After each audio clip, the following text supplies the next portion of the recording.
Olá a todos, sejam bem-vindos a mais um episódio do Zucchini Street, comigo, Bruna Barros, e hoje eu gostaria de vos falar sobre algo que poderei criar inimigos, mas é algo que eu gostava muito de partilhar convosco, que são mitos. Vão ser ideias que nós temos sobre vários assuntos, ideias que repetidamente ouvimos e coisas que repetidamente ouvimos, histórias, coisas que aprendemos na escola, que poderão não ser totalmente verdade. Há algumas coisas nestes mitos que poderão ser tidas até como lendas, pois as lendas têm uma parte verdade e uma parte não, mas eu hoje gostaria de desmistificar todas essas ideias que nós temos criado ao longo dos anos. Muitos destes mitos foram criados para desacreditar uma época, uma ideologia, um período anterior, para exaltar um período novo, ou muitos até por falta de conhecimento, lá está, são ideias que nós vamos criando e depois a investigação vai provando que afinal que não, que não era bem assim, que as coisas não são assim. Outras ideias também são criadas por falta de fontes que depois vêm a ser descobertas, ou algumas outras descobertas, como temos o caso, por exemplo, da arqueologia, que nos ajuda bastante nesses casos. Hum, mas eu posso criar aqui talvez alguma inimizade, porque vou tocar em assuntos bastante queridos para nós, bastante em figuras que são realmente bastante queridas, mas vamos ao episódio e peço que me perdoem por isso. Eu gostaria de começar com o primeiro mito, que talvez seja uma das coisas que nós mais ouvimos ao longo do tempo. Nós vemos filmes, nós vemos séries, nós vemos jogos, nós vemos inúmeras coisas que estão sempre a trazer este mito à nossa ideia. E qual é? É sobre o banho da Idade Média. Nós, ao longo do tempo, ouvimos sempre que o banho na Idade Média não existia, que as pessoas não tomavam banho. Nos filmes vemos sempre eles cobertos de lama, com os dentes em pior estado, com as roupas completamente escuras, sujas, rotas. Vemos sempre as ruas completamente imundas, o cenário é sempre de um nevoeiro e de uma escuridão total. Parece que não existia sol naquela altura. E não é bem assim. Nós se realmente tentarmos nas iluminuras e nos quadros, mas mais nas iluminuras, podemos perceber, em representações da época, podemos perceber que não é assim. As representações são feitas com as pessoas a usarem cores vibrantes, como o azul, como o vermelho, como o amarelo. As ruas não aparecem enlameadas, não aparecem escuras. O sol, existe nuvens, existe um cenário normal, ok? Porque não é normal nós considerarmos que na Idade Média estava sempre nevoeiro e hoje em dia nós temos sol e não está nevoeiro. Não é particularmente isto normal. Por isso, o que é que aconteceu? É evidente realmente que na época romana os banhos, as termas, eram realmente uma prática comum, era uma prática realmente muito enraizada no Império. Existem vários testemunhos disto, temos várias cidades que nos comprovam nisso, que existem as termas. Temos, por exemplo, Bácara Augusta, temos, temos a cidade de Conímbriga, temos inúmeras cidades, que a Tongóbriga também, temos inúmeras cidades que nos mostram que existiam banhos, que existiam termas, que as pessoas praticavam tudo isso, praticavam também ao nível até de tratamento da pele, de depilação. Os romanos tinham muito cuidado com a sua aparência física. E é óbvio que quando o Império cai, esta prática vai começar a cair um bocadinho em desuso. Mas depois, com o período islâmico, volta outra vez, porque realmente o período islâmico também dava muito valor à água, dava muito valor também à estética. Eles gostavam particularmente do ambiente da água, do som da água e tudo mais. E depois, quando começa a haver a ocupação cristã, que poderíamos usar também o termo Reconquista, porque o termo Reconquista também ele próprio é um mito, pois os cristãos não vieram reconquistar, porque não existiu o Império Romano, depois existiu o período godo, depois existiu o período islâmico. Ou seja, os cristãos acabaram por se refugiar, mas os cristãos da Reconquista vão enaltecer toda uma herança com o período godo, mas esta descendência seria muito ténue. Ou seja, isto da Reconquista também é um mito. Ou seja, os cristãos não foram reconquistar, os cristãos foram ocupar e usurparam tudo isto. Mas isto seria para outro episódio. Voltando à questão da higiene na Idade Média, nós vemos realmente que com este período, e muitas aspas na Reconquista, que os banhos continuam a existir, que a prática continua a existir. E podemos, por exemplo, ir buscar um exemplo, podemos ir buscar um caso, um local que ainda é possível visitar, que ainda é possível verificar como seria, que está musealizado, existem fontes, existe fontes históricas que comprovam que esse espaço era usado com essa finalidade, que são as termas, lá está, são as termas romanas de São Pedro do Sul.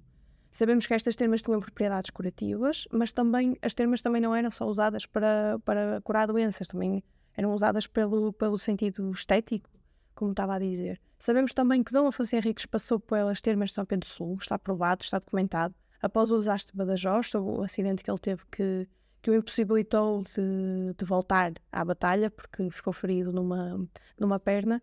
E sabemos também é possível percebermos que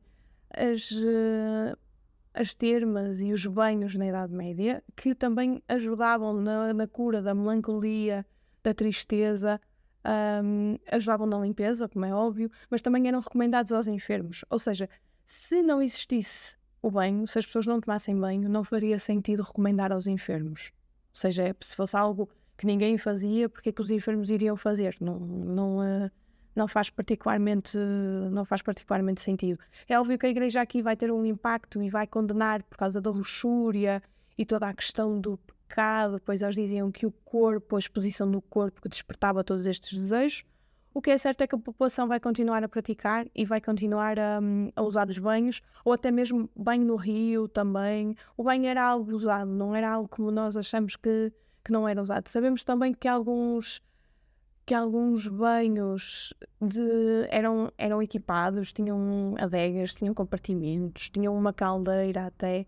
Ou seja, o banho era algo como social. Ou seja, ir ao banho era algo natural, era algo que as pessoas praticavam pela limpeza, mas também praticavam para poderem conversar, poderem estar, poderem conviver. Era algo como cozer pão nos fornos comunitários. Podia-se comer nos banhos, podia-se beber, conversava-se. Não era só uma questão de higiene, mas era também uma questão também era uma questão de partilha e de comunidade. É sabido que os banhos tinham uma comparticipação à coroa, a gestão era feita pela coroa. Ou seja, se era algo tão condenável, se era algo que nem sequer devia ser feito, porque é que a coroa tinha gestão disso? Ou seja, a coroa iria beneficiar de uma coisa que não existia. Não faz sentido. Por isso, o facto de não se tomar banho na Idade Média é o nosso primeiro mito. O próximo mito que eu gostaria de falar convosco era sobre o chá. Sempre ouvimos dizer que foram os portugueses que introduziram o chá na Inglaterra. Este hábito que os ingleses têm do chá das 5 foram os portugueses que introduziram na Inglaterra. E não é tanto assim. Os portugueses acabam por colocar a sua mãozinha, mas não é tanto assim. É conhecido que quando Dona Catarina de Bragança chega à Inglaterra, isto no século XVII, que já existia chá. O chá já era conhecido nos ingleses, no meio dos ingleses. Ou seja, o chá já existia e que Dona Catarina não foi levar nada novo. O que é que Dona Catarina conseguiu criar? Dona Catarina conseguiu criar o hábito de chá. Ou seja, o chá não era tido como uma bebida particularmente popular. O chá era tido como uma bebida para os enfermos, para curar até uma melancolia, uma tristeza ou alguma doença, mas não era tido como uma bebida prazerosa, não era tido como uma bebida social. Então, o que Dona Catarina vai fazer é conseguir que o chá seja algo social, algo para partilhar com os demais.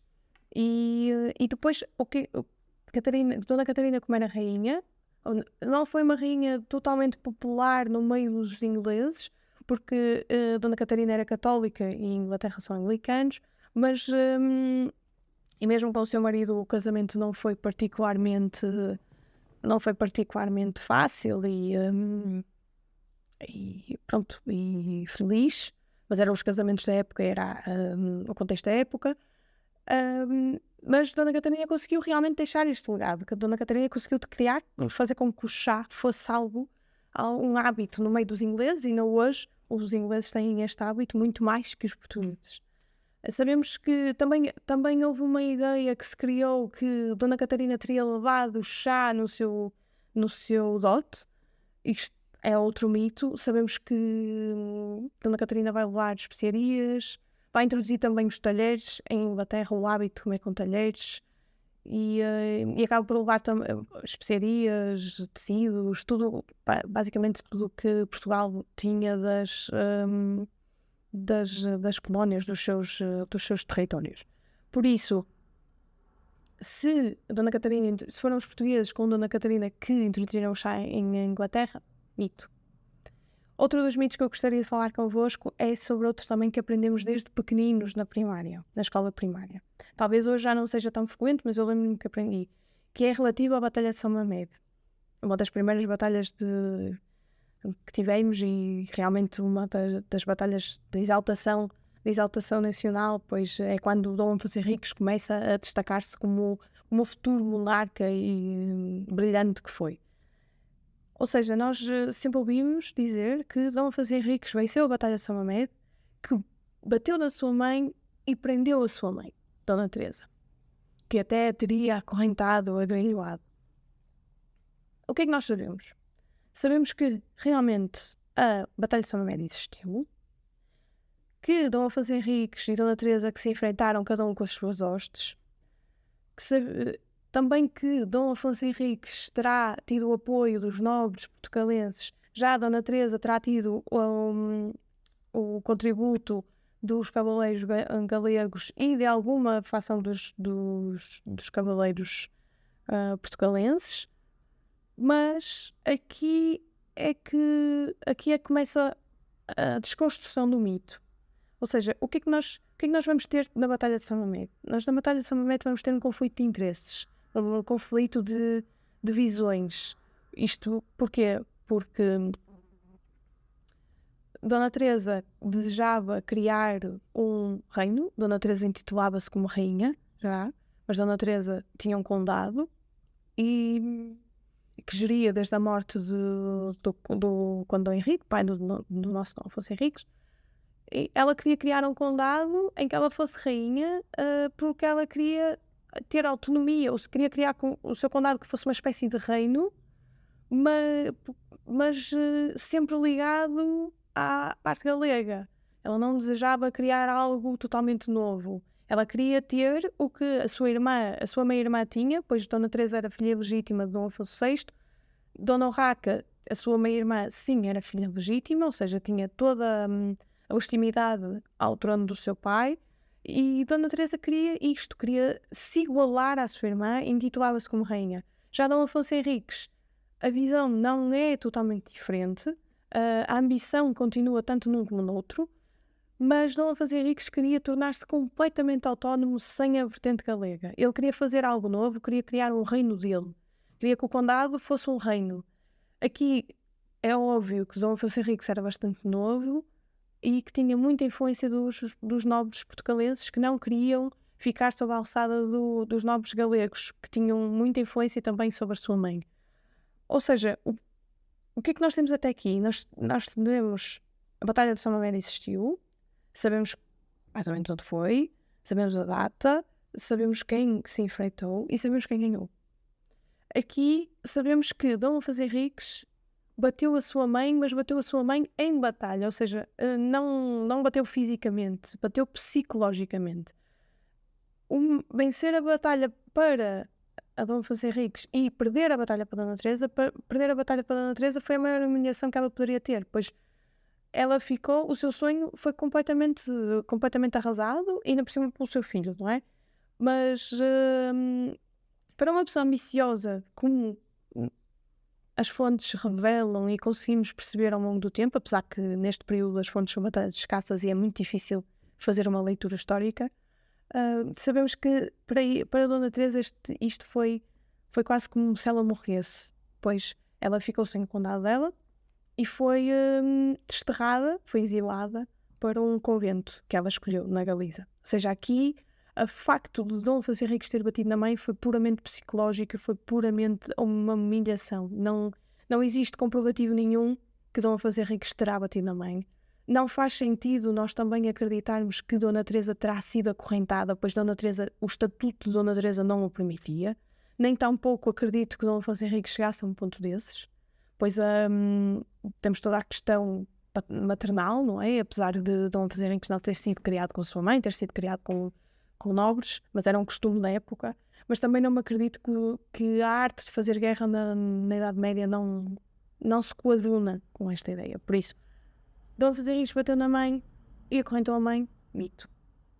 Gostaria também de colocar outro que também aprendemos na escola primária. E eu peço que me perdoem, mas eu estou a destruir bastantes ideias, eu creio que estou a destruir bastantes ideias, que é sobre a bandeira nacional, a nossa bandeira. Sempre ouvimos dizer que o vermelho simboliza o sangue das batalhas, simboliza o sangue que foi vertido pelas glórias portuguesas, e que o verde simboliza a esperança. Ok. Estas ideias não são totalmente erradas. O sangue, o vermelho, sim, está mais ou menos ligado ao sangue. Agora, o verde da esperança é um bocadinho relativo. O que é que nós temos na bandeira nacional? Na bandeira nacional nós temos que recuar até o período da queda da monarquia e do período da República de 1910. O que é que nós vamos ter aqui? A República, com a queda da monarquia, precisava de se afirmar. E ao precisar de se afirmar, ela precisava de uma série de símbolos nacionais, como a bandeira, o hino. E o que é que foi preciso? Foi preciso remodelar a bandeira que existia até então. Que a bandeira até então era azul e branca e o brasão tinha a coroa. Se a monarquia caiu, não fazia sentido ter a coroa. Por isso, a parte da construção da bandeira não tem tanto a ver as cores, é um bocadinho de propaganda republicana. E nós aqui aprendemos isto na escola, mas não aprendemos esta vertente, ou seja, nós aqui fomos completamente enganados. Isto é mesmo um mito, como vocês vão perceber. Ou seja, o que é que nós vemos? Sabemos que, e é conhecido que a bandeira era azul, branca, como eu estava a dizer, do brasão com a coroa. E o que é que aconteceu? Dentro das fações republicanas existia um lado que gostaria de manter a cor azul e branca, retirando a coroa e até o brasão, mantendo a bandeira tradicional, mas outra fação mais radical que desejava mudar completamente a bandeira, dizia que não fazia sentido ficarem ligados à bandeira que era da monarquia. Então, o que é que foi feito? Não bastou só tirar a coroa, porque não era suficiente para manter toda uma ideologia republicana, para apagar o passado, para fazer com que aquele período anterior fosse tido como um período mau, como um período opressor, e que agora a República iria ser toda a solução para os problemas. Spoiler alert, sabemos que isto não aconteceu. Mas o que é que nós tínhamos? Nós tínhamos as cores da heráldica são bastante escassas, ou seja, as cores da heráldica são o amarelo, o branco, o azul, o verde e o vermelho, mais ou menos assim para simplificar. Por isso, nós já tiramos o azul e o branco. O amarelo tínhamos no brasão, mas o amarelo poderia ficar porque é o brasão sem a coroa. E depois ainda temos ainda temos mais um acrescento, que é a bandeira dos republicanos era verde e vermelha. Estas cores são muito populares nos republicanos. E, além disso, eram também as cores associadas à carbonaria e à maçonaria. Ou seja, o que é que nós vamos ter? Vamos ter realmente aqui o vermelho e o verde vão ser realmente adotados porque faziam parte já dos ideais republicanos. Ok, o vermelho sim, o vermelho é a parte que vemos mais, mas é a parte que representa realmente a revolta e o impulso à mudança. O vermelho é uma cor forte e também terá sido, achamos nós que terá sido por causa disso que os republicanos também escolheram. Ou seja, a bandeira, só por ser as cores, acredito sim que o verde poderá estar ligado à esperança, mas o verde e o vermelho escolhidos só por causa de ser o sangue derramado nas batalhas e o verde da esperança, será uma ideia incompleta, poderá até nem ser um mito, talvez não seja um mito, mas é uma ideia incompleta e é algo que nos ensinam que não tem o fundamento histórico devido e não tem a explicação que se devia dar, por isso podemos dizer que é um mito. E o último que eu gostaria de falar também é algo que nós aprendemos muito na escola. É uma personagem e eu gostaria de falar sobre o Viriato, que é tido como o herói português, e nós na escola aprendemos que ele era uma personagem corajosa, humilde, bastante astuta em batalha, que resistiu aos romanos, que foi o último reduto de resistência dos romanos na península, principalmente em Portugal, que foi uma figura bastante importante, bastante popular, bastante conhecida na época, algo que parece que era o último reduto de conquista para a Lusitânia. Ou seja, quando os romanos conseguiram que Viriato, ou melhor, Viriato até acaba por nem parecer à mão dos romanos, ele é atraiçoado. Quando realmente Viriato morre, os romanos conseguiram pôr fim aos conflitos da Lusitânia. Ou seja, voltamos a parte, isto é parte mito. Existe verdade, é mais como estava a dizer sobre as lendas. Existe uma parte verdade, existe uma parte que não foi. Ou seja, nós sabemos, o Viriato foi um guerreiro, resistiu aos romanos, deveria ser hábil com a espada, não é? Pois temos mais ou menos noção pelas fontes históricas que resistiu mais ou menos 8 anos aos romanos. Ou seja, para resistir 8 anos aos romanos é preciso realmente ter um carisma militar, é realmente preciso ser hábil com a espada, é realmente preciso conhecer o terreno e todas essas coisas, é preciso ser um líder também. Mas já ouvimos dizer que o Viriato, que é da zona de Viseu, existe inclusive uma estátua em Viseu, já ouvimos dizer também que é oriundo da Serra da Estrela. Mas como é que conseguimos provar isto? Não conseguimos, porque não existem fontes. O que é que nós sabemos? Viriato tanto é um herói nacional em Portugal como é um herói nacional em Espanha. Ou seja, a ideia de que o Viriato está ligado à Lusitânia e está ligado inteiramente a Portugal é uma ideia, é um mito. Pois não é possível, as fontes não conseguem determinar qual era a sua zona, não conseguimos saber onde é que ele estava implementado. Também é difícil dizermos que ele é de Viseu ou da Serra da Estrela, pois não existiam as fronteiras definidas ainda, não era como hoje, que sabemos onde é que é Portugal, sabemos onde é que é Espanha, sabemos onde é que é França, isto não existia. E a ideia de que ele foi o último reduto de resistência aos romanos é puramente ideológica, pois pelas fontes romanas e pelas campanhas militares que os romanos realmente efetuaram na Península Ibérica, sabemos que existiram outros líderes que resistiram aos romanos e que se bateram de frente com os romanos. Ou seja, quando Viriato é atraiçoado pelos seus e é morto pelos seus, após 8 anos de resistência a Roma, que eu estava a dizer, os conflitos não acabam aqui. Os conflitos com os romanos não acabam aqui, pois existiam várias tribos. Existiam vários pontos de confronto. Este ponto, esta sugestão que eu vos vou dar não é ligada à Península Ibérica, mas se realmente virem a série dos Barbarians, vão perceber que existiam várias tribos, ou seja, esta ideia que nós temos de um povo totalmente unido não é real para aquela época. Existiam várias tribos, cada uma com o seu chefe e que resistiam a Roma ou pagavam tributo a Roma.